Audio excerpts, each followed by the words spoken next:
경제발전소 박연미입니다.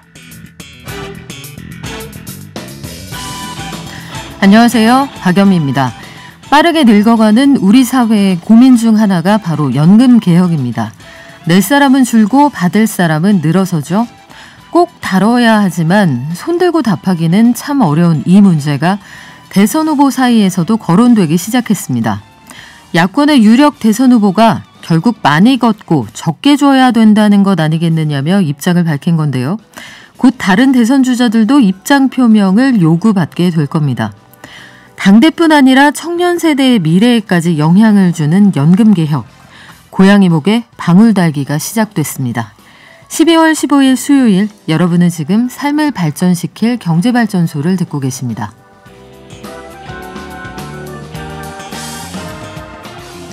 정부가 제2의 요소수 사태를 차단하기 위해서 망간 수급 점검에 나섰다고 하는데 이게 어디에 쓰이는 건지, 왜 부족하다고 하는 건지 한번 저희도 점검해 보겠습니다. 주택 관련 통계가 나왔는데 상위 1%가 평균 4.75채의 집을 가지고 있고 자산의 가치가 31억 원에 달한다고 하네요. 하위 10%와 비교하면 70%나 70배나 차이가 난다고 하는데 자산 격차가 더 벌어졌다, 이런 씁쓸한 소식입니다. 대중교통 없는 농어촌 마을은 5년 사이 3배 가까이 늘었다, 이런 소식도 들어와 있군요. 그리고 국내 자동차 관련 산업 얼마나 미래차 분야에 진출하고 있을까요? 현황은 우리 기대만큼 높지 않다고 하는데 권영주 교수가 자세히 정리해 드립니다. 오늘 증시에서는 간밤 뉴욕 증시, 그리고 우리 장 전망해 보고요. 박연미의 경제픽, SNS 소셜 마케팅 이거 안 하는 회사 요즘 없을 텐데 내년도 트렌드는 어떨까요? 한번 엿보겠습니다. 경제탐사 시간에는 한국 드라마 최초로 오징어 게임이 미국 골든글러브 세계 부문에 후보로 올랐다, 이 소식 들어와 있는데 요게 얼마나 큰 경제적 영향을 미치게 될까요? 김영대 평론가와 함께 알아보겠습니다. 방송 중에 샵 0951로 문자 주시면 추첨해서 녹용 선물 세트 2분씩 드리죠. 짧은 문자 50원, 긴 문자는 100원입니다. 깨어있는 경제발전소. 매일 아침 9시 경제를 이해하는 똑똑한 습관. 경제발전소 박연미입니다.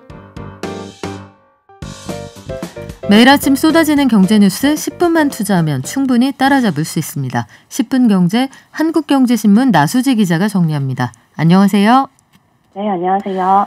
우리 한동안 디젤차에 들어가는 요소수 때문에 뭐 난리였습니다. 이번에는 전해 망간이라는 물질이 부족할 수 있다. 그래서 정부가 요거 점검한다고 하는데 사실 전해 망간이 처음 들어본 말이거든요. 어디에 씁니까?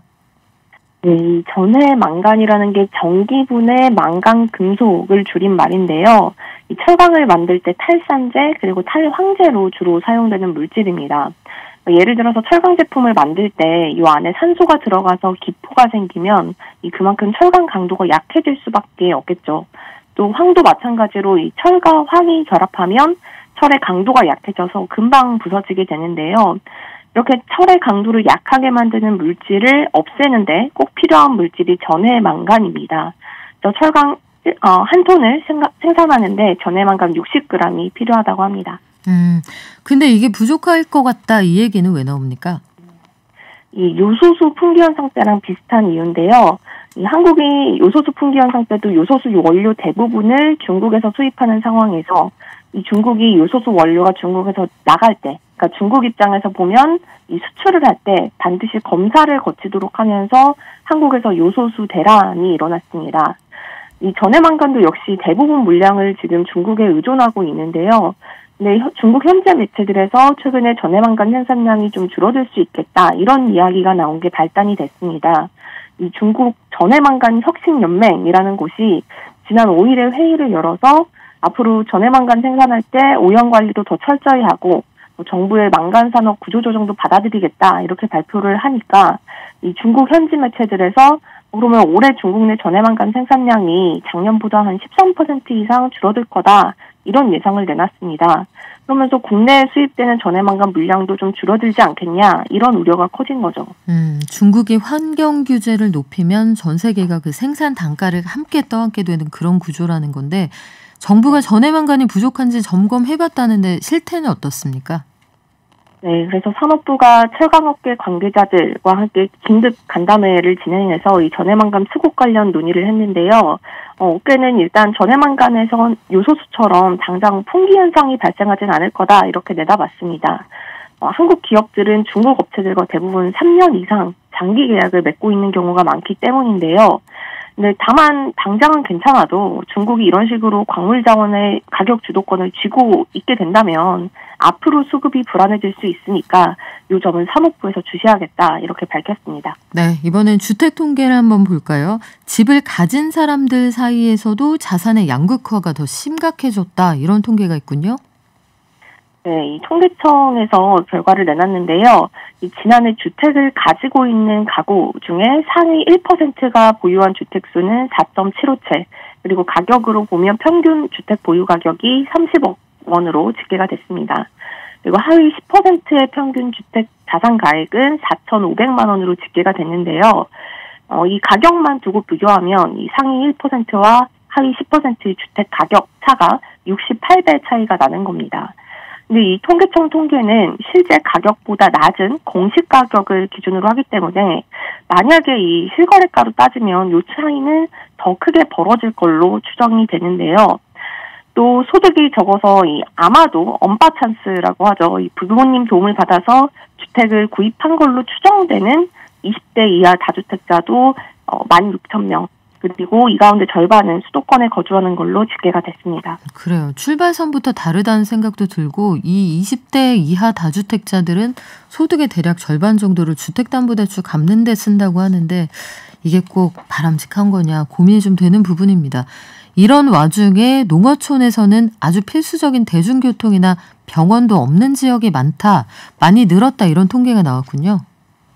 네, 지난해 농림, 어업 지역을 조사해 보니까요. 이 농어촌 지역 마을 100곳 중에 6곳에는 주민들이 걸어서 이용할 수 있는 대중교통이 아예 없는 걸로 나타났습니다. 근데 이 대중교통 걸어서 이용을 못하는 곳이 5년 전에는 100곳 중에 한 3곳 정도였는데, 그러니까 5년 사이에 이렇게 교통이 불편한 곳이 한 2배 가까이 늘어난 거죠. 이게 물론 각 집에 자가용 보급이 확대된 영향이 있기는 하지만 이 대중교통 이용이 어려우니까 이 몸이 불편하시거나 또 고령자 이동은 그만큼 어려워졌다 이렇게 볼 수 있을 것 같고요.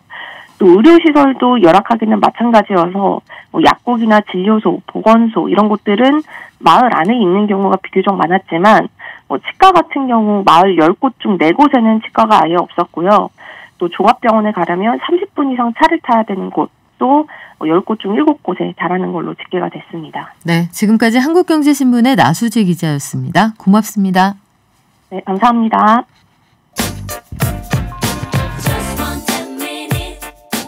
지금 여러분께서는 경제발전소를 듣고 계십니다.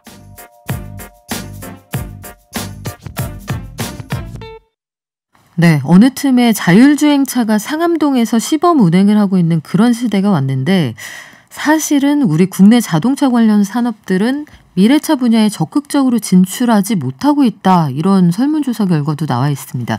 급변하고 있는 관련 업계 현황은 어디까지 와 있을까요?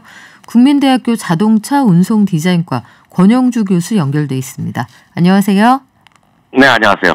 네, 일단 교수님, 자동차 회사들은요, 부품 업체들은 미래차로 갈수록 할 일이 없어진다. 그래서 부품이 사라진다는 얘기가 있으니까 이분들은 미래차 시장에서 어떤 생존 계획을 가지고 있나 궁금한데요. 기본적으로 미래차라는 게 이제 지금 전기차를 얘기하잖아요. 그렇죠. 전기차로 가니까 기존에 엔진 부품을 만들던 회사는 더 이상 만들 게 없죠. 완전히 바뀐다고 그러면. 네. 그럼 그 사이에 준비를 해야 되는데 이 준비가 쉽지 않은 거예요. 그래서 자동차 산업협회가 부품업체 대상으로 조사를 한번 해봤는데 응답 기업 중에 한 80%가 미래차 분야에 진출하지 못했다. 진출했다고 해도 지금 수익을 내지 못하는 중이다. 이렇게 답을 했네요. 그래요. 미래차 분야라는 게 사실 광범위하기는 한데 진출을 했는데도 수익을 못 낸다. 이것도 문제네요. 그러니까 수익을 못 내는 건 아직까지 자동차 부품이라는 게 보통 어떻게 수익을 내냐면 하나 개발해가지고 납품을 하죠. 그럼 단순하게 한두 개 납품해서 수익을 내는 게 아니고 네. 몇십만 개, 몇백만 개를 납품해가지고 수익을 냅니다. 근데 아직 이제 규모의 경제가 달성이 안 됐잖아요. 네. 전기차가. 지금 우리나라가 1년에 전기차 보급 대수가 환경부가 보조금 책정하는 게 16만 대, 내년에 뭐 17만 대 이렇게 간다고 그러는데. 그럼 기존에 뭐 국내에서 생산 대수가 400만 대 정도 한단 말이에요. 네. 400만 대에서 이제 한 16만 대, 17만 대 만드는 겁니다. 갈 길이 머네요. 네네. 업체들이 보통 그 미래차 관련 부품 하나를 만들어서 그 양산할 때까지 얼마나 들어갑니까, 돈이? 그건 뭐 그 어떤 부품이냐에 따라 가지고 다르겠는데 그 보통 이제 평균을 내보면 네. 대략 한 뭐 5억 원 정도 뭐 이렇게 들어간다라고 답을 해요. 근데 이거는 이제 단순 부품을 얘기하는 것이고요. 네. 고정밀 부품 또는 고도화된 부품 같은 경우에는 몇십억 원 들어가고 몇백억 원 들어가는 경우도 있습니다.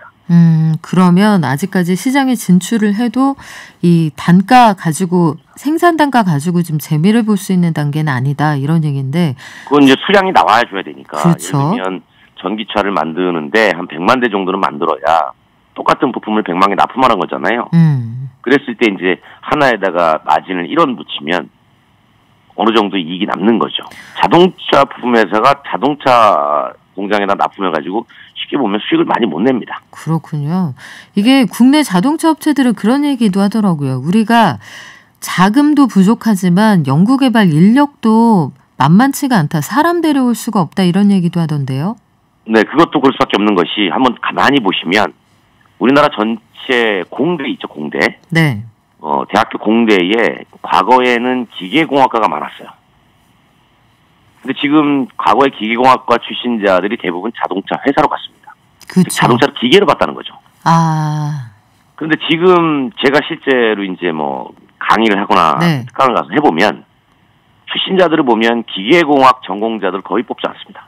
그렇군요. 전기, 전자 또는 신소재 쪽을 뽑아요. 근데 전기, 전자, 신소재는 자동차 회사만 필요한 게 아니고 반도체 회사, 전자 회사, IT 회사 다 필요합니다. 그러니까 배출되는 인력은 적은데 필요한 곳은 많다 보니까 부품 회사까지 내려오지 못하는 거죠. 네. 그래서 이제 뭘 만들고 싶어도 우리가 인력이 없다라는 얘기가 이제 그래서 나오는 겁니다. 그래요. 과거에 보면은 정말로 기계공학과 출신 우리 선배님들 세대부터 네네. 쭉 거기 취업을 했는데 이제는 자동차 자체를 전장 사업의 일환으로 보기도 하잖아요. 전기차니까 그냥 그 전자제품의 연장선으로 보는 거죠. 자동차 산업 분야가 바뀌고 있고 미래차 분야가 전기차로 간다. 이거는 우리 다 알고 있었는데 네. 그러면 사람도 키우고 이쪽으로 자금도 투입하면 된다. 간단하게 그렇게 생각할 수 있거든요. 그런데 왜 지원이 안 되고 왜 사람이 없습니까? 좀 키우면 안 되나요? 이런 거죠. 돈만 많이 준다고 사람이 키워질까? 그러니까 중요한 건 지금 우리가 이제 그 젊은 층의 인구가 많이 슬림해졌잖아요. 네. 그러니까 기본적으로 기술 개발을 할 수 있는 인력 자체가 많이 줄어들었는데 이제 전공자들을 보면 생각보다 많지 않아요. 근데 이게 사실 약간 구조적인 문제인데 대학교에서 이 학생들을 가르칠 수 있는 사람들도 그렇게 많지 않아요. 그러니까요. 왜냐하면 과거에 가르치는 사람들이 다 기계공학 전공자들이에요. 지금 교수님께서 하시고 계신 강의 이런 것들도 네. 사실 내연기관 중심으로 강의가 디자인되어 있는 게 많죠. 그렇죠. 왜냐하면 그쪽에가 여전히 규모가 크니까. 딜레마네요. 그러면 이제 새롭게 뭐 과를 신설하거나 교육 커리큘럼을 만들어가지고 이제 새로운 사람들을 뽑아서 산업 현장으로 내보내야 되는데 그렇게 하기에는 아직 뽑을 수 있는 티오가 많지 않아요. 그러다 보니까 인력도 부족하게 된 것이고 거기에다가 돈을 많이 투입하겠다라는 게 지금 정부의 생각인 거고 예를 들면 내년에 국회 의결 통해 가지고 자동차 분야 예산이 4,700억 원입니다. 네. 올해보다 3,615억 원이었는데 이거보다 30.2%가 늘었습니다. 어디에 돈을 쓸 겁니까? 라고 봤더니 대부분 이 돈이 미래차 기술 경쟁력 확보와 사업 전환을 위한 집중적 지원 이렇게 돼 있어요. 그러니까 결국은 기술 개발에 돈도 지원을 해주겠지만 산업 전환에 집중적으로 지원한다는 얘기는 인력 양성에도 쓰겠다는 얘기겠죠. 그렇군요. 근데 그 인력이 그만큼 돈을 써도 우리가 원하는 만큼의 양성이 되지 않는 수준이라는 거예요. 규모가. 그러면 이게 예산이 부족한 겁니까? 아니면은 이쪽으로 아직까지 사람들이 많이 가지 않는 겁니까? 많이 가려고 합니다. 네, 많이 가려고 하고 시장에 수요는 하고요. 있다. 네. 네네, 있는데, 수요도 워낙 많아요. 그 얘기는 뭐냐면, 반대편, 즉, 기계산업에서 전자산업으로 바뀌는 거잖아요. 네. 이거를 한 번에 확 바꿀 것이냐, 점진적으로 바꿀 것이냐, 선택의 문제라는 거죠. 그럼 우리는 지금은 점진적 전환에 포커싱이 돼 있는 건데, 산업에서는 파괴적으로 빨리 바꿔서 속도를 높여서 전환해 가야 된다는 그런 니즈가 많은 겁니다. 여기에서 이제 괴리가 오는 거예요. 그렇죠. 현장에서 과거의 그 조립 라인, 그 수많은 그렇죠. 조립 라인에서 일하는 인력들, 특히 이번에 보면 현대차의 새로운 노조위원장은 4차 산업혁명을 이유로 인력을 감축하거나 라인을 줄이거나 해외로 이전하는 거 이거 용납할 수 없다 이런 입장이더라고요.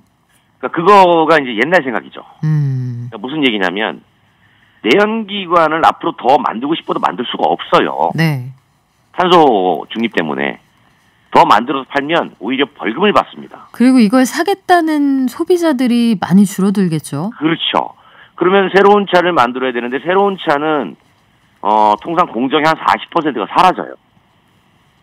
그러니까 지금 전 세계에서 전기차를 만들어 파는 그 제조사 중에 전기차 전용 공장이 없는 곳이 또 현대차밖에 없어요. 아, 그렇습니까? 네, 지금 폭스바겐이나 뭐 토요타나 전기차 전용 공장이 있습니다. 전기차만 만드는. 근데 우리는 지금 전기차 전용 공장에서 만드는 게 아니라 내연기관 공장에서 내연기관하고 전기차를 같이 생산하는 거예요. 근데 전용 공장이 필요해지면 그거를 하지 말자는 얘기지 아닙니까? 그래요. 이게 참 일각에서는 또 이런 주장을 하고 또 다른 쪽에서는 생존권이 달린 문제인 이게 쉽지가 않은데 교수님 네네. 그럼 마지막으로 미래차 산업은 어차피 오게 될 오래된 미래잖아요. 앞으로 우리 네네. 어떻게 하면 됩니까? 속도를 내야죠. 근데 이제 문제는 속도를 내는데 이 과정에서 엄청나게 갈등들이 수반될 겁니다. 말씀하신 것처럼 일자리 문제가 걸려 있고요. 일자리 문제가 걸려 있다고 그래서 앞으로 미래차를 가지 않을 수도 없어요. 그렇다면 어떻게 줄어드는 일자리를 이제 정부의 안전망으로 잘 받아줄 수 있을까? 사실은 그런 고민하는 게 더 낫다고 봐요. 인력 양성하고 미래차에 돈 많이 지원해주고 이런 것도 물론 중요하긴 하겠지만 그거보다 더 중요한 건 기존의 전통기관 내연산업에서 어쩔 수 없이 나와야 되는 사람들을 국가가 안전망으로 잘 받쳐주는 것, 네. 그걸 고민하는 거잖아요. 그런 부분에서 우리가 법률, 규제 이런 것들도 다 맞춰서 한번 전반적으로 검토해볼 필요가 있습니다. 그래요. 산업의 대전환기에 대선 주자들도 맞아요. 이런 부분에 신경을 좀 써줬으면 하는 바람입니다. 여기까지 들을게요, 교수님. 지금까지 고맙습니다. 국민대 자동차 운송 디자인과 권영주 교수였습니다. 고맙습니다. 네, 연말 맞아서 저희 경제발전소 이벤트 준비되어 있습니다. 당신의 서재를 채워드립니다. 경제발전소 컬렉션으로요.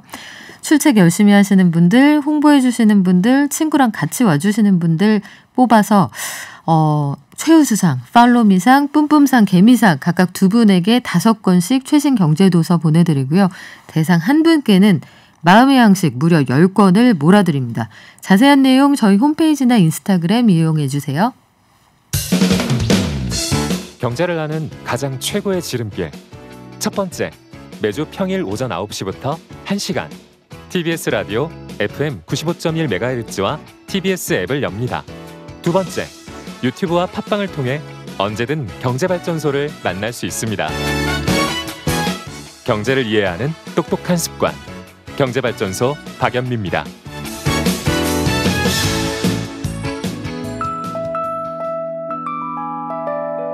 개미 한 마리, 개미 두 마리, 개미 세 마리가 사과를 들고 하나, 둘, 셋. 네, 고장차 관련 속보 하나 전해드리고 증시 갈까요? 1823님, 봉담 송산 고속도로 송산 방향으로 난 봉담 IC 1km 지점에서 차량 고장으로 1차선에 이 차량이 멈춰 있다고 합니다. 해당 구간 지나시는 분들 주의하시기 바랍니다. 오늘 우리 장 그리고 간밤 뉴욕 증시 정리해 볼게요. 미래에셋증권 디지털 리서치 팀의 박광남 팀장 연결돼 있습니다. 안녕하세요. 네, 안녕하세요. 네, 간밤 뉴욕 증시부터 정리할까요? 네, 일단 미국 증시는 장 초반에 발표됐던 높은 물가 지표 발표에 따른 우려로 하락 출발을 했었고요. 이후에 개별적인 요인에 인해 변화를 보이던 시장은 WHO가 다시 오미크론에 대한 경고를 강화하자 낙폭이 확대되는 움직임들이 나타났습니다. 더불어서 매파적인 연준에 대한 우려로 일부 소프트웨어 기업들의 투자 의견 하향 소식이 전해지면서 관련 종목 등이 기술주의 낙폭을 좀 확대하도록 좀 영향을 좀 미쳤고요. 이래서 나스닥이 한때 2% 넘게 하락하기도 했습니다. 다만 장 후반 들어서는 소폭의 반발 매수세가 유입되면서 낙폭의 일부가 축소되면서 마감됐다라고 정리할 수 있을 것 같습니다. 네, 영국에서 사망자 나온 이후에 오미크론 이 변이 바이러스가 증시에 미칠 영향 다들 촉각을 곤두세우고 있는데 뭐 새로 추가된 정보가 있습니까? 일단 저희가 오미크론 관련해서는 당분간은 지속적으로 정보를 좀 체크해 볼 필요가 있을 것 같은데요. 일단 WHO에서는 오미크론이 어떤 변종 바이러스보다 전염력이 빠르다는 우려를 표명을 했고요. 아직까지 발견되지 않은 국가에서도 잠복하고 있을 가능성에 대해서 좀 언급을 했습니다. 그리고 미국의 질병통제예방센터인 CDC에서도 오미크론이 현재 미국 내에서 확산 중이며 현재 신규 확진자의 약 3%가량이 오미크론이었다라고 이야기를 하고 있는데요. 일주일 전에는 1% 미만이었다는 점을 보면 빠르게 오미크론이 우세종으로 좀 올라갈 가능성이 보이고 있다라는 부분입니다. 즉 오미크론 변이 바이러스가 현재 우세종인 델타 변이를 뒤로하고 글로벌 우세종이 될 가능성이 더욱 높아진 환경으로 보면 될 것 같은데요. 지난 교토대 연구진이 언급했던 것처럼 델타 변이 대비 4.2배 빠른 전염력을 갖고 있다고 한 것이 점점 사실로 보여지는 모습입니다. 네, 미국 생산자 물가가 높게 나왔어요. 그러면 앞으로 물가 오름세가 더 가속화되고 미국이 테이퍼링에 속도 내면서 금리 빨리 올린다. 이 시나리오대로 가는 겁니까? 일단은 미국의 11월 생산자 물가 지수부터 체크를 한번 해봐야 될 것 같은데요. 전월 대비해서 0.8%, 전년 대비로 치면 저희가 확 느낄 수가 있는데 9.6%가량 상승해서 지난달은 물론 예상치를 좀 크게 상회를 했습니다. 식품과 에너지를 제외한 근원 수치도 전월 대비 0.7% 가까이 올랐고요. 전년 대비도 7.7%로 발표되면서 예상치를 좀 크게 상회를 했습니다. 이 같은 높은 물가지수가 다시 확인됐음에 따라서 연준이 매파적인 행보를 더욱 가속화시킬 가능성은 높아졌다라고 봐야 될 것 같고요. 저희가 세부 항목으로 좀 나눠서 보게 되면 조금 더 특징적인 부분들이 나타나는데요. 이번에는 식품 가격 상승이 가장 영향을 좀 많이 미쳤습니다. 채소 가격이 한 11% 정도 올랐기 때문인데요. 이 장바구니 물가가 올라가고 있는 상황에 대해서 아마 미국민들도 피부로 느껴지고 있을 거라고 좀 보여지고요. 거기에 더불어 서비스 부분이 지난달 0.2% 상승해서 전월 대비 0.7% 상승을 했는데 이 서비스 부분 같은 경우에는 구조적인 인플레이션을 높일 수 있는 요인이라는 점에서 저희가 조금 더 경계감을 가져야 될 요소라고 좀 판단이 됩니다. 소위 최근에 대퇴사 시대를 좀 언급을 했고요. 외신에서도 이야기한 것처럼 고용 병목 현상이랑 좀 결합이 되는 부분이 있기 때문에 잠겨야 될 가능성을 좀 열어놓고 보시는 게 좋을 거라고 좀 판단이 됩니다. 하지만 긍정적인 흐름도 물론 있었습니다. 여전히 높은 수치긴 하지만 에너지 가격이 지난달 5.3% 증가했었는데 이번에는 2.6% 상승으로 안정을 찾아가는 모습들이 좀 나타났다는 점이 긍정적인 이슈라고 볼 수 있을 것 같습니다. 네, 대퇴사 시대, 이거 시대를 가름할 수 있는 하나의 키워드가 아닐까 싶은데 미국 시장에서 고용 미스매칭이 굉장히 심각하다 이런 얘기는 계속 나오는 모양이네요. 우리 증시는 어떻게 시작됐습니까? 예, 일단 우리나라 증시는 FOMC 회의를 앞두고 있었기 때문에 이런 경계감이 반영이 되면서 양대지수 모두 하락 출발을 했고요. 현재 시점에서는 조금 관망세가 나타나는 모습입니다.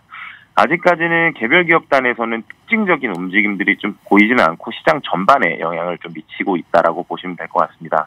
다만 우리나라 시장의 오늘의 방향성은 아마 10시 반 정도의 예정인 중국의 실물 경제지표 발표 이후에 정해질 것으로 예정이 되는데요. 오늘 고정자산 투자, 산업 생산, 특히 소매 판매 지표가 나올 예정인데 중국의 소매 판매 지표는 2개월 연속 예상치를 좀 상회하면서 긍정적인 흐름을 이끌어줬었거든요. 만약에 이번에도 시장 예상치를 상회하는 흐름이 나타난다면 매파적인 연준 우려에도 불구하고 증시는 그래도 선반영된 부분을 반영하면서 소폭 다시 좀 매수세가 유입되는 그림이 그려지지 않을까라고 전망을 하고 있습니다. 네, 중국에서 들어올 소식에 귀를 쫑긋하고 기다려보겠습니다. 지금까지 미래에셋증권 디지털 리서치팀의 박광남 팀장이었습니다. 고맙습니다. 감사합니다. 네, 거의 매일 아침에 그 총리의 브리핑 발언이 나오고 있는 상황이죠. 코로나 확산이 더 우려되고 있는 상황입니다. 사회적 거리두기 계속해서 유지해 주시고요. 부스터샷 맞아야 하시는 분들 얼른 서둘러 주시면 좋겠죠. 아빠 찬스다 뭐다 그러잖아요. 기본적인 거. 예, 소상공인이 웃으면서 이렇게 장사할 수 있고 살아갈 수 있게끔. 우리 경제에서 기회만큼은 공정해야 된다. 평등해야 된다라고 생각합니다. 노력하면 지속 가능한 그런 살맛 나는 경제. 바쁜 생활 속에서 반드시 챙겨야 하는 경제 소식. 경제 이슈의 핵심을 짚어드립니다. 발빠른 경제발전소 박연미의 경제픽. 네, 9988님, 저희 매일 방송 들어주시는 택시 기사분이시죠? 문자가 콜 받아야 돼서 보내기가 힘들다고 하셨는데 그래도 꼭 보내주세요. 고맙습니다. 경제책 한 권 부탁하면 안 될까요? 하셨는데 이거는 제가 진행자 찬스로 한 권 보내드리고 싶은데 연락처 좀 남겨주세요. 자, 저희는 내년도 소셜미디어 마케팅 트렌드를 한번 짚어보겠습니다. 요즘 SNS 보시면 스우파에 출연하셨던 분들이 어마어마하게 광고를 찍고 계신데 소셜미디어를 다루지 못한다는 건 사실 요즘 시대에 광고나 마케팅 쪽으로는 저는 꽝입니다 하는 것과 마찬가지거든요. 내년도에는 어떤 트렌드가 예상이 될까요? 우리 척척 박사, 익사이팅 FX의 강정수 대표 나오셨습니다. 안녕하세요. 안녕하세요. 우리가 그 팬톤이라는 회사가 다음 해를 강타할 키 컬러를 알아내서 사람들에게 얘기해 주잖아요. 올해는 뭐 네온 블루입니다. 뭐 이런 얘기를 해주는데 맞습니다. 소셜미디어 마케팅 트렌드는 또 전 세계에서 우리 강정수 박사님이 제일 잘 아시잖아요. 아닙니다. 내년도 트렌드 전망은 어떻습니까? 네, 저도 뭐 제 스스로 예측하기보다는 팔콘이라는 어떤 기업체가 약 800만 개의 소셜미디어에 있는 포스트를 분석을 해서 이러한 트렌드들이 오래 있었으니까 내년에도 있겠구나 하고 추론해서 10대 2022년 소셜 마케팅 트렌드를 뽑았는데요. 그중에서 제가 좀 공감하는 거 한 3개 정도 좀 설명을 드리면서 올해 어떤 흐름이 있었고 내년에도 어떤 흐름이 있을 거라고 좀 말씀을 좀 드리고 싶은데요. 가장 크게는 첫 번째는 복고입니다. 복고, 레트로. 네. 항상 복고는 있어 왔거든요. 네. 근데 어떤 식의 복고냐면 젠지라고 할 수 있는 지금 젠지 세대가 우리 언니 오빠 했던 제너레이션 M 세대, 밀리니얼 세대는 흔히 말해서 2000년대를 2000년, 2001년, 2002년을 어떻게 보냈는지 이런 식의 복고도 있고요. 우리 할아버지 할머니가 1950년대, 60년대 어떻게 20대를 보냈는지, 10대를 보냈는지.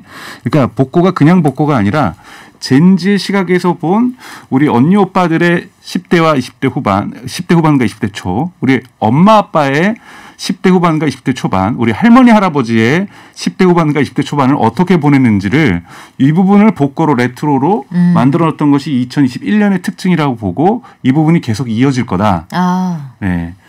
예를 들면 대표적으로 한국에 많이 안 알려져 있는 그리스라는 뮤지컬이 있는데요. 1971년에 첫 상영이 됐고 1978년에 영화가 됐는데 이 영화가 한국에도 유명하죠. 여기 청취자분들 있지만 예를 들면 올리비아 뉴튼 존이 주연으로 나오고 존 트라볼트가 나왔는데 이것이 뭐냐면 1950년대 말 60년대 미국의 베이비 붐이 막 일어날 때 즉 젊은 남녀들이 많이 눈이 맞았다라는 거죠.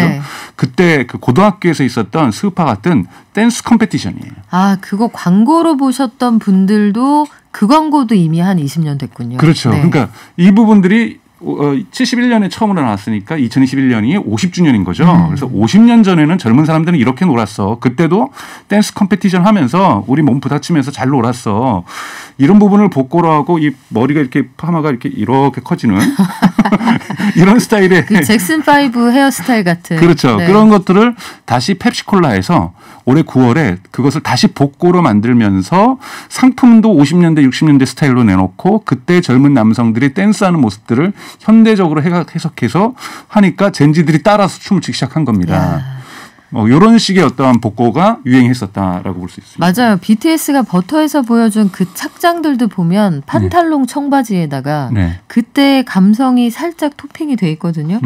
그런 것들부터 우리가 엿볼 수가 있는데 그들이 보는 레트로는 우리가 생각하는 레트로하고는 좀 다를 거예요. 네네. 예를 들면 또 다른 사례가 그러니까 이 Y2K라고 하는데요. 2000년을 전후해. 그러니까 2000년, 네. 2001년 해가지고 우리 밀리니얼 뭐 이렇게 전환이 됐던 1999가 2000으로 바뀔 때 그렇죠. 나타날 수 있는 여러 가지 그때에 상황들. 있었던 것들을 이들이 사실은 뭐냐면 이 코로나하고도 관계가 있습니다. 밖에서 놀질 못하니까 소셜 미디어에 대한 소비가 급증했거든요. 코로나 시기에 유튜브 소비도 급증했고 틱톡 소비도 급증했고 인스타그램도 사람들이 많이 하고 정말 소셜 미디어를 많이 하다 보니까 여기 컨텐츠를 만들어야 되는데 검색을 하다 보니까 사람들이 과거에 어떻게 놀았는지도 궁금해지는 거죠. 그러다 보니까 2000년대에 예를 들면은 허리 좀 위에까지 올라오는 청바지를 특히 여자분들이 많이 입었더라고요. 저도 그걸 보면서 그랬었나라고 생각이 들었는데 그러면 이것을 재해석해가지고 자기가 그런 청바지를 잘라가지고 만들어서 입고 춤을 추는 겁니다. 그래서 세상에 이렇게 웃긴 청바지를 입었대. 뭐 이렇게도 하지만 그거 괜찮은데 힙한데 이렇게 힙한데 내가 이걸 바꿔서 다시 입으니까 어떨까? 그러니까 모델들도 패션쇼에서 나온다든지 인스타그램에 그렇게 찍고 나오고 가수들도 무대에 올라오면서 그런 허리가 늦게 올라오는 청바지를 입는다든지 이런 식으로 복고를 유행시키는 거죠. 또는 후드티. 요즘 후드티는 좀 몸에 착 달라붙는 옷을 젠지들이 좋아하는데 과거에 갭이라는 브랜드에서 나왔던 이 후드티를 보면은 되게 펑퍼짐하게 완전 박시하죠. 네, 그러니까 이런 것들을 당신 저런 것도 입었어? 나도 한번 입어볼까? 집에서 옷장에서 언니 오빠의 그 옷장에서 찾아냈더니 아직 있네?라고 입어보니까 괜찮은 거야. 이거 힙한데 쿨한데 이걸 하니까 갭에서도 그럼 우리가 똑같이 이번 올해 핏을 한번 만들어줄게. 뭐 이런 식으로 이렇게 복고가 레트로가 그냥 레트로가 아니라 청년에 대한 레트로인 거죠. 그러니까 과거의 청춘들은 어떻게 보냈는지, 과거의 청년들은 어떻게 그 시대를 통과했는지를 문화적으로 다양한 모습들을 그들이 구글을 검색해서 이미지 검색이 이제 되니까 2000년도 Y2K 쓰고 그 당시에 청바지를 찾아본다든지 Y2K를 쳐보고 당시의 헤어스타일을 찾아본다든지 뭐 이런 식으로 이 검색을 통해서 나타난 이미지들을 다시 재현하면서 올해 이러한 부분들이 많이 인기를 끌었는데 저는 이것은 내년에도 계속 될 것이다. 왜냐하면 이 코로나 팬데믹이 이것이 바로 지금 끝날 수 있는 것이 아니기 때문에 이때의 문화적인 습관, 즉 과거 것을 찾아서 재해석하려는 습관들이 지금 젠지에게 그대로 지속되고 있기 때문에 이 문화는 나타날 것이다. 그리고 이것이 나타나면 밀리니얼 세대도 나 그때 젊었을 때 10대 때 저랬었지 20대 때 이렇게 해서 다시 본인도 다시 한번 그거를 찾아서 입고 뭐 이런 부분들이 있기 때문에 세대를 관통하는 하나의 큰 흐름으로서 복고풍이 있다고 볼 수가 있겠습니다. 심지어 X세대에게도 소구할 수 있다고 봐요. 저는. 그 젠지 그러니까 X세대의 자녀들일 가능성이 높잖아요. 네네네. 근데 이 친구들이 그런 트렌드를 좋아하게 되면 X세대는 아마 본인들의 20대 때를 떠올리게 되겠죠. 그렇죠. 그래서 네. 그들과도 같이 공유할 수 있는 그런 아이템들이 있을 것 같은데 M세대 그리고 G세대가 이 복고를 이거 굉장히 트렌디한데 이렇게 받아들이게 된 데는 역시 SNS 소셜미디어 역할이 컸습니다. 그리고 본인들끼리 이런 게 있어. 바이럴 마케팅 이런 것들도 굉장히 영향을 많이 줬다고 하더라고요. 네네 맞습니다. 그래서 사실은 아까 말씀 그러니까 이 계속해서 이 흔히 말하는 시대라는 기차가 떠나도 인터넷이 없었다면 그 기차와 함께 시간이 흘러가지만 우리가 시대가 다 아카이빙이 되기 때문에 다 쌓여 있죠. 다 쌓여 있습니다. 다 쌓여 있어서 심지어는 어떤 일도 있냐면 우리 한국에서의 네이버 지도나 카카오 지도 같은 것이 이제 해외에서는 구글 지도가 역할을 하거든요. 그러니까 집에서 옛날 동네를 찾아보는 거예요. 근데 거기에 구글 맵 그 스트리트 지도에 돌아가신 엄마가 있는 거예요. 그런 경우도 많이 발생을 합니다. 그래서 아예 그런 당신이 과거에 살았던 동네에 있는 스트릿 뷰를 우리가 다시 한번 구현해 줄게. 그곳에서 있었던 악몽 같은 청춘이 있을 수도 있고 즐거웠던 청춘이 시대가 기억이 있을 수 있지만 그거를 다시 한번 복구하려고 하는 이런 것까지도 작년에 대단히 인기가 있었거든요. 이거는 젠지 세대가 아니라 오히려 50대, 60대 돌아가신 부모님들 그때의 친구들을 다시 찾으려고 하는 우연히 찍혔던 사진들인 거죠. 그러니까 이런 부분들에서도 복구가 있고 이것들이 다시 트위터에 페이스북에 인스타그램에 유튜브에 다시 한번 바이럴되면서 나도 구글맵 들어가서 옛날 사는 동네 한번 가봐야지. 뭐 이런 식의 어떤 흐름들이 있어졌기 때문에 정말 이 시대가 섞여가면서 바이럴되는 현상들이 대단히 강하게 나타났던 것이 21년이고 그건 아무래도 사람들이 집에 있는 시간, 컴퓨터에 빠져 있는 시간들이 많다 보니 발생하고 있는 문화적 현상이 아닌가라고 저는 생각이 듭니다. 결국은 우리의 심심한 시간을 어떻게 메워주느냐 여기에서 트렌드가 생겨나고 유행을 했다 이렇게 봐도 무방할 것 같은데 자, 레트로에 이어서 두 번째로 주목해야 할 내년도 소셜미디어 트렌드는 뭘까요? 그것이 바로 이제 두 번째 말씀했던 커뮤니티 컨텐츠입니다. 커뮤니티. 그러니까 지금 뭐냐면 쉽게 얘기해서 UGC라고도 하고 UCC라고도 얘기를 하잖아요. UCC 오랜만에 들어보네요. 정말 오래된 말인데도요. 네. 이것이 더 점점 그 경향성이 강해집니다. 예를 들면 상업적으로 막 돈 많이 들여서 찍은 광고보다 이들이 찾아냈던 과거의 것이든 현재의 것이든 수많은 컨텐츠들이 과거보다 더 많이 만들어지고 있으니 만들어진 양은 정말 기하급수적으로 계속해서 늘고 있거든요. 그 부분을 찾아내서 이것을 전체 트렌드로 만들면서 상업 광고하는 것들이 인기가 있는 거죠. 예를 들면 미국에 이제 징코미디어라고 있는데 우리로 치면 기억하시는 분들 있겠지만 새우똥이라는 브랜드가 있었어요. 새우똥이요. 세상에서 가장 웃긴 동영상 네. 뭐 이런 거 찾아내는 게 뭐냐면 UCC에서 웃긴 동영상 찾아내는 거거든요. 여기에 근데 감동적인 영상도 찾아내고요. 슬펐던 어떤 장면들도 해내면서 네. 우리가 만들어낸 것들 중에서 수많은 것들 중에서 일종의 큐레이션 해주는 서비스였던 거죠. 이런 회사들이 요즘 많이 각광을 받는 게 뭐냐면 기업들이 거길 찾아갑니다. 당신네들이 지금 찾고 있는 수작업으로 찾아내고 있는 이 커뮤니티에서 발견된 콘텐츠 좀 우리한테 소개시켜 주세요. 그럼 그걸 가지고 우리가 한번 상업 광고를 만들어 보겠습니다. 우리가 이걸 가지고 기업의 마케팅적인 어떠한 메시지를 만들어 보겠습니다. 그러니 제발 좀 찾아주세요. 그러니까 지금 밈으로 확산되고 있는 것들, 예를 들면 오징어 게임의 밈 중에서도 어떤 것들이 가장 인기 있는지 뭐 이런 것들을 찾아내서 이미 사람들에게 입증된 거거든요. 많이 봤다라는 것은.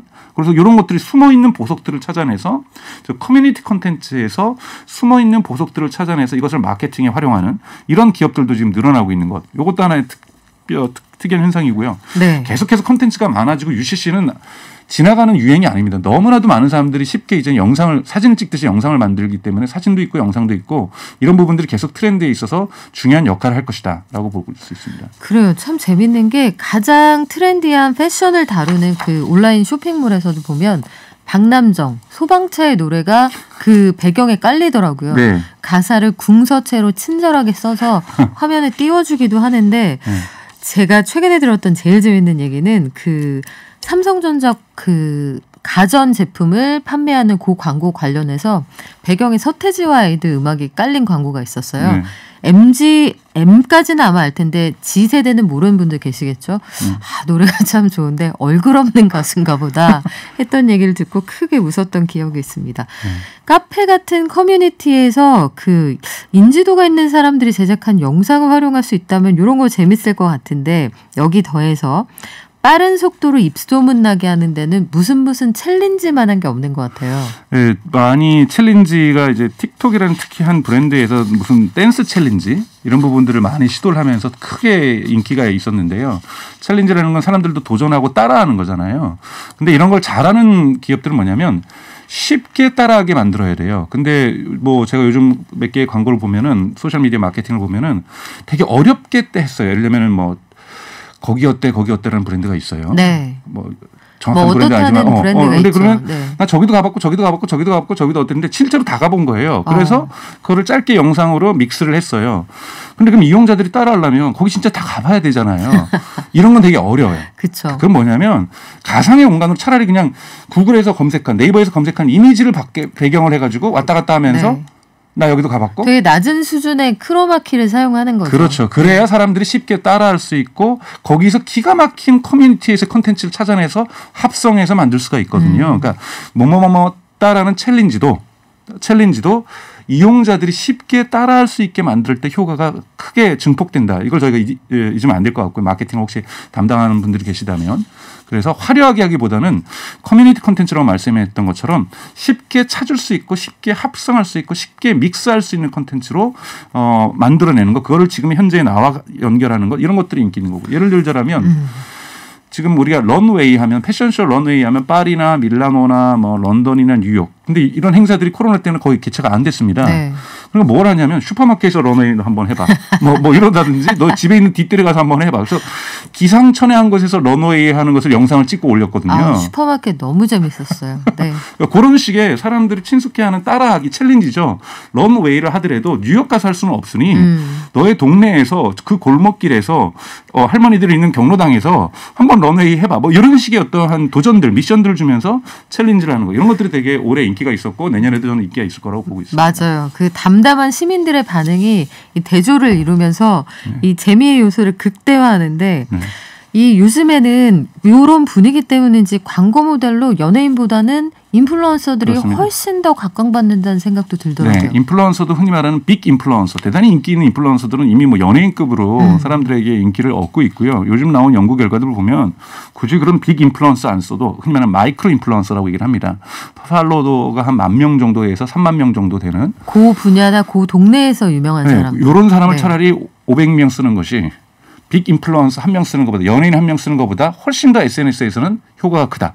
그래서 작은 인플루언서들 가지고, 근데 그것을 가지고 과거처럼 PPL 해가지고 이거 먹으면 다이어트 돼요 이런 식의 이미지가 아니라, 이러한 PPL이 아니라 안 된다는 걸 이미 다 깨달았거든요. 이미 그 사람이 진정성 있는 직접적인 목소리로 나는 이렇게 생각해, 나는 이것이 좋더라, 그런 판단은 이용자들이 한다는 거예요. 요즘 이용자들이 특히 젠지 세대들은 이게 광고인지 아닌지 알고 있고 돈 받아도 괜찮다라는 거예요. 어차피 광고 없이 살아갈 수 없는 거고, 근데 너가 정말 진정성 있게 해주면 너 믿고 우리가 할 수도 있고, 판단은 우리한테 맡기라는 거죠. 그래서 아예 요즘은 노골적으로 그래 나 이 제품 팔면은 여기 이 링크 타고 가면 나도 좀 제휴 마케팅에서 돈 좀 버는데 재밌더라고요. 네, 그래서 광고라는 표시를 굳이 숨기려고 안 해요. 내가 이거 돈 받고 하는 거 찍는 거 맞아. 그런데 이거 진짜 좋아. 너네가 싫으면 말고. 이런 식의 어떤 커뮤니케이션을 많이 하고 있거든요. 근데 이런 사람들이 다수가 움직이면 차라리 큰 사람이 한 명 움직이는 것보다 빅스타가 물론 효과 있죠.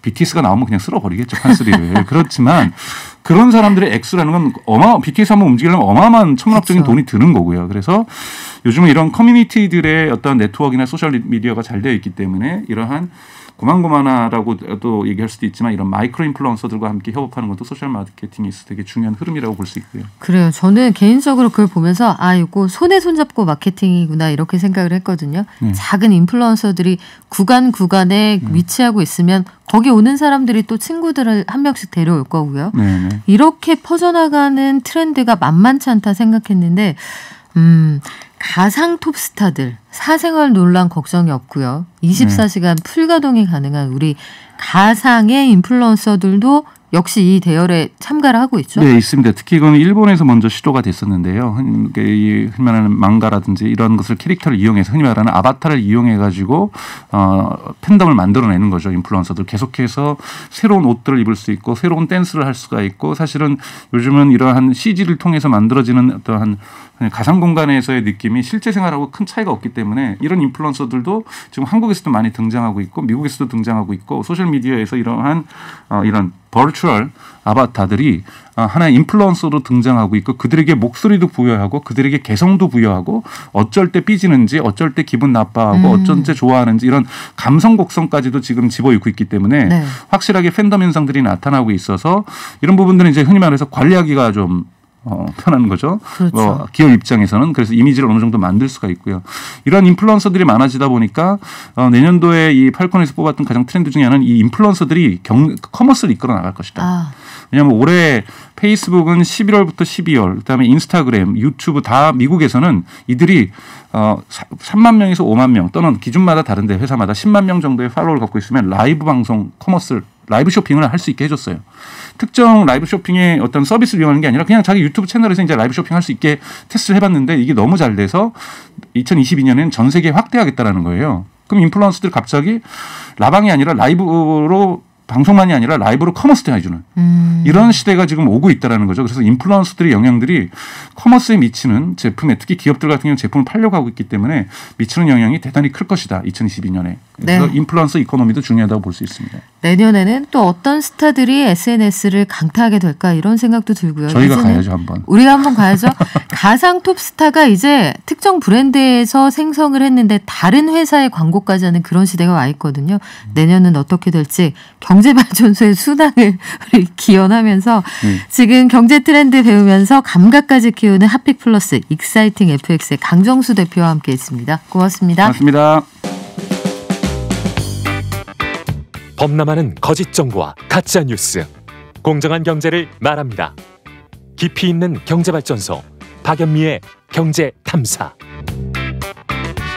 네, 정말 이 문장력 엄청나네요. 3726님, 옷장에 있을 때 내가 입으면 빈티지, 애들이 입으면 레트로.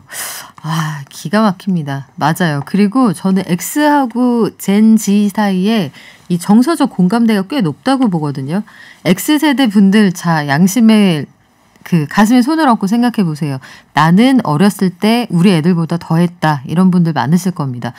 0902님 Y2K 밀레니엄 버그 생각납니다 하셨고 3303님 예전에 회사에 출근할 때 조신하게 입고 퇴근할 때 짧은 배꼽티 힙합 바지 입고 큰 링귀걸이 걸었던 생각 납니다. 지금은 새아이의 조신한 엄마로 살고 있어요 하셨는데 사담인데 제 친구 중에도 이 무도회장을 가장 휩쓸었던 친구가 지금 가장 그 조선시대 여자같이 살고 있습니다. 그 사이에 X세대 손님 한 분 오셨네요. 국내 최고의 평론가 김영대 평론가 오셨습니다. 안녕하세요. 저는 빈티지를 입으면 빈티지가 아니라 빈티 난다 그러거든요. 이런 개그. 이게 돌아옵니다. 그렇죠. 이런 개그 퇴출해야 된다. 아니 이게 돌아와요. 아 그래요? 네, 이게 방금 강 박사님이 말한 이 레트로. 네, 일단 그런 걸로 하고요. 자, 오징어 게임. 넷플릭스 오리지널 시리즈인데 이게 그 미국에서 영화나 TV 시리즈의 상주는 골든글로브 시상식 후보로 올라갔네요. 그렇습니다. 이 골든글로브가 뭐 익숙하실 거예요. 지난해에 패러사이트. 네, 패러사이트가 기생충이 상을 받기도 했었고 또 미나리가 그 외국어 부문으로 여기서 골든글로브에서는 후보에 오르지 못했었죠. 예, 그런 것으로 이제 논란이 되기도 했었는데 그런 것 때문에 지금 이번에 이 황동혁 감독의 오징어 게임이 후보에 오른 것에 대해서 또 굉장히 관심이 모아지고 있죠. 이 할리우드 외신 기자협회라고 그래요. 이제 HFPA인데 할리우드 Foreign Press Association입니다. 근데 이게 그 조직이 뭐 한 90명 정도의 멤버를 갖고 있고 미국에서 활동하는 외신 기자들이 이제 이 협회를 만들어서 이들이 이제 뭐 그 해에 있었던 영화라든지 드라마 이거를 이제 코미디 부분, 드라마 부분으로 만들어서 나누어서 수상을 하고 있는데 오징어 게임이 이제 드라마 부문이죠. 골든글로브 후보에 올랐습니다. 근데 3개 부문에나 올랐어요. 그래서 이것을 만든 이 황동혁 감독이 과연 이런 날이 올지 알았을지 예, 참 대단한 일이 아닌가 싶습니다. 그러니까 10년 동안 이 대본 들고 충무로를 배회했다고 하는 그는 어떤 생각을 하고 있을지 궁금한데 골든글로브, 이 오스카의 전초전이라고 하잖아요. 오스카는 아카데미 시상식의 그 트로피 얘기하는 거고 골든글로브에서 한국 드라마가 후보에 올라간 건 처음이죠. 뭐 당연히 처음이죠. 네. 예, 그리고 물론 이제 한국 작품 가령 이제 미나리가 뭐 이제 외국어 영화상, 이제 기생충도 마찬가지고요. 그리고 이제 기생충은 당시에 뭐 감독상, 각본상까지 3개 부문을 휩쓴 바 있지만 드라마가 그리고 그것도 사실 이제 넷플릭스라는 새로운 플랫폼으로 좀 생소한 그 플랫폼이긴 하지만 이 골든글로브 입장에서는 이런 흐름을 타고 골든글로브의 후보에 올랐다는 사실이 뭐 우리에게도 굉장한 화제지만 지금 이 골든글로브 입장에서 보면 이것도 하나의 또 새로운 신선한 충격이 아닐 수 없을 것 같은데 그 흔히 이제 미국에서 이고트라 그래 이고트 그러니까 EGOT라고 하는데 E는 이제 에미상이고요. 네. G는 골든글로브, O는 오스카, T는 토니. 왜 웃으시죠? 아니 우리나라만큼이나 미국말에도 그 줄임말 그들도 참 좋아요. ASAP 이런 거 있잖아요. ASAP, as soon as possible. 네. 네. 그런 거 참 좋아하네요. 그래서 이제 이고트라는 부분이 이제 미국의 어떤 연예 산업, 문화 산업을 대표하는 시상식이라고 할 수 있을 텐데 여기서도 방금 말씀하셨지만은 이 오스카의 전초전격으로 여겨지는 골든글로브에 대한 관심은 사실 매년 높을 수밖에 없죠. 이 상에 대한 관심도 있지만 앞으로 오스카의 어떤 그 전망 같은 것을 할 수 있다라는 점에서 이제 주목을 하게 되는데 여기서 이제 3개 부문이죠. 예, 작품상 그리고 나무 주연상 이정재 씨죠. 그리고 일남 오영수 씨 깐부끼리 이러다 다 죽어. 깐부끼리 이 골든글로브 노미네이션이 되는 또 쾌거를 올렸습니다. 배우들이 후보에 올라간 거 처음이죠. 그렇습니다. 작품상도 처음이고 배우도 처음이고 그러니까 저는 이 두 부문에 함께 올랐다라는 사실이 의미가 있는 것 같아요. 그러니까 이게 작품으로서도 그렇고 연기로도 그렇고 근데 뭐 한편으로 생각을 해보면 전 세계 뭐 90여 개국에서 넘버원을 기록하고 1위를 기록하고 사실상 올해는 이 오징어 게임을 보지 않고는 친구와 대화가 안 될 정도고 단순히 그런 뭐 스토리적인 면뿐만 아니라 그 안에 담겨진 모든 한국적인 어떤 문화나 컨텐츠들 뭐 달고나 뽑기를 비롯해서 뽑기입니까 달고나입니까 기자님은? 뽑기죠. 완전 뽑기죠. 달고나는 뭐 신조어 아닙니까? 저도 달고나란 말이 굉장히 어색한데 아무튼 그런 놀이 문화 같은 것들, 먹거리들, 그리고 한국적인 정서, 특히 한국적인 신파의 정서 같은 것들이 세계적으로 사실 공감대를 얻고 있다라는 점도 굉장히 좀 특이한 부분이고, 그런 것들이 이제 결과적으로 또 골든글로브 어워즈에서 수상을 노리게 되는 그런 시점까지 온 것 같습니다. 그래요. 참 신기하더라고요. 뉴욕 한복판에서 한국문화원 있는 데서 1, 2, 3, 4하고 그 미국 어린이들이 그쵸. 대학생들이 같이 놀고 있던데 수상 가능성 얼마나 예상하세요? 뭐 가능성이 전 높다고 봅니다. 일단은 이런 것들을 전문적으로 예측하는 골드더비 같은 예측 사이트에서도 지금 1, 2위권으로 보고 있어요. 근데 지금 이제 가장 유력하다라고 보는 또 하나의 드라마가 이제 석세션입니다. 이제 코미디인데 HBO를 통해서 지금 3시즌까지 방영이 됐고, 지금 갈수록 사실은 그 레이팅이라든지 그 시청률이라든지 평론가들의 평가 자체가 올라가고 있거든요. 그래서 저는 석세션과 오징어 게임의 대결이 되지 않을까 싶은데, 사실 화제성만으로 비교하면 비교 자체는 되지 않죠. 비교 안 되죠. 전혀 비교가 되지 않고, 그래서 좀 수상을 해도 크게 이변은 아닐 거라고 보는데, 게다가 최근에 이제 몇 년간 있었던 아시안 영화에 대한 혹은 아시안 드라마에 대한 관심, 그리고 이제 아시안 스타들이 이 골든글로브에서 한번 또 상을 받을 때가 되었다라는 어떤 그런 좀 어떤 합의 같은 것도 있었을 거라고 보고, 특히 지난 해 같은 경우 미나리의 외국어 영화에 대한 분류, 이런 것에 대한 비판 같은 것들이 이어지면서 오징어 게임의 수상 가능성이 좀 높아질 수 있는 그런 요소가 되지 않을까 싶습니다. 네, 저는 우리나라 거라 그런지 오징어 게임이 왠지 받았으면 좋겠습니다는 말이 안 되나요? 응원하겠습니다. 지금까지 국내 최고의 평론가 김영대 평론가와 함께했습니다. 고맙습니다. 고맙습니다. 녹용 선물 세트 8643님, 1257님 드릴게요. 6934님, 딸아이가 몇 년 전에 구글맵으로 우리 집 보다가 집 앞에서 대학 시절에 본인을 발견했다고 보여주더라고요. 사진으로 보는 것과 다른 완전 신기함이 있었어요 해주셨는데, 요거 재밌을 것 같아요. 과거의 나를 본다. 그리고 저에게 복장은 오징어 게임 트레이닝복 복장이었습니다. 7937님, 옛날에 이렇게 입고 다니셨군요. 고시 공부를 하셨을까요? 여러 가지 생각이 드네요. 오늘도 재미있으셨을지 모르겠어요. 여러 가지 좋은 소식도 연말에 있으니까 속보 들어오는 대로 전해드리겠습니다. 저희 내일 찾아올게요. 발전.